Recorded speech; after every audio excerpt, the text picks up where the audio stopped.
दोस्तों, आज की इस गौतम बुद्धा मोटिवेशनल स्टोरी के जरिए हम आपको बताएंगे कि बुद्ध के नजरिए से हमारी जिंदगी की कीमत क्या है। हम में से बहुत से लोग अपनी जिंदगी की वैल्यू नहीं समझते और अपने जीवन को ऐसी चीजों में बर्बाद कर देते हैं जिनसे हमारा नुकसान ही होता है।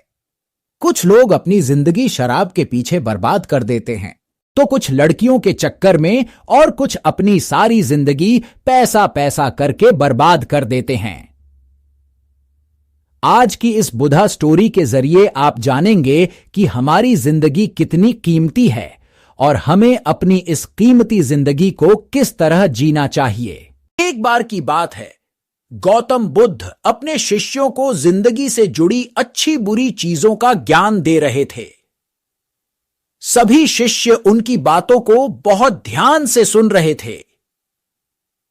उन सभी में एक शिष्य ऐसा था जिसे प्रश्न पूछने की बहुत आदत थी।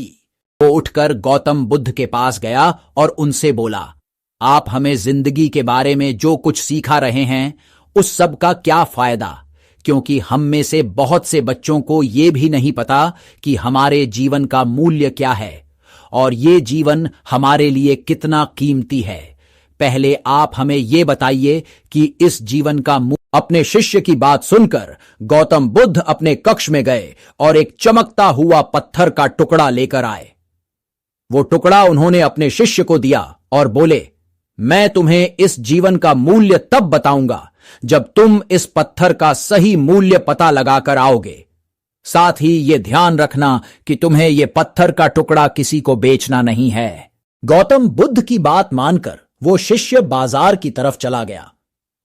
बाजार में सबसे पहले उसकी नजर एक फल बेचने वाले पर पड़ी और उसने वो पत्थर उस फल वाले को दिखाया और बोला, इस पत्थर के बदले आप मुझे कितने फल दे सकते हो? फल वाला बोला, यह पत्थर कुछ खास तो नहीं है, लेकिन फिर भी इसके बदले में तुम्हें 10 केले दे सकता हूं। वो शिष्य उस पत्थर को लेकर आगे चला गया। फिर उसे एक सब्जी वाला मिला। शिष्य ने उस सब्जी वाले से उस पत्थर की कीमत पूछी। सब्जी वाले ने उस पत्थर को ध्यान से देखा और बोला, इस पत्थर की कीमत के बदले में तुम्हें ज्यादा से ज्यादा एक बोरी भरकर सब्जियां दे सकता हूं। इसके बाद वो शिष्य उस पत्थर को लेकर एक सोने के व्यापारी के पास गया। वो शिष्य उस पत्थर को लेकर आगे चला गया। फिर उसे एक सब्जी वाला मिला। शिष्य ने उस सब्जी वाले से उस पत्थर की कीमत पूछी। सब्जी वाले ने उस पत्थर को ध्यान से देखा और बोला, इस पत्थर की कीमत के बदले में तुम्हें ज्यादा से ज्यादा एक बोरी भरकर सब्जियां दे सकता हूं। इसके बाद वो शिष्य उस पत्थर को लेकर एक सोने के व्यापारी के पास गया। उस पत्थर को देखते ही हीरों के व्यापारी ने एक साफ कपड़ा बिछाया, उस पत्थर को उसके ऊपर रखा, फिर उसकी परिक्रमा की और हाथ जोड़कर उस पत्थर को कपड़े में लपेटते हुए वो बोला, तुम जिसे मामूली पत्थर समझकर उसकी कीमत पूछ रहे हो, असल में ये एक बेशकीमती रूबी है। ऐसा रूबी हर किसी को नहीं मिलता। मैं अगर अपना सब कुछ बेच भी दूं तो भी इसकी कीमत नहीं चुका सकता। उस व्यापारी की बातें सुनकर वो शिष्य हैरान हो गया।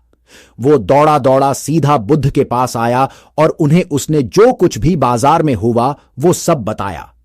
उसकी अचरज भरी बातें सुनकर गौतम बुद्ध बोले, तुम्हारे सवाल का जवाब इस रूबी की कीमत में ही छिपा है।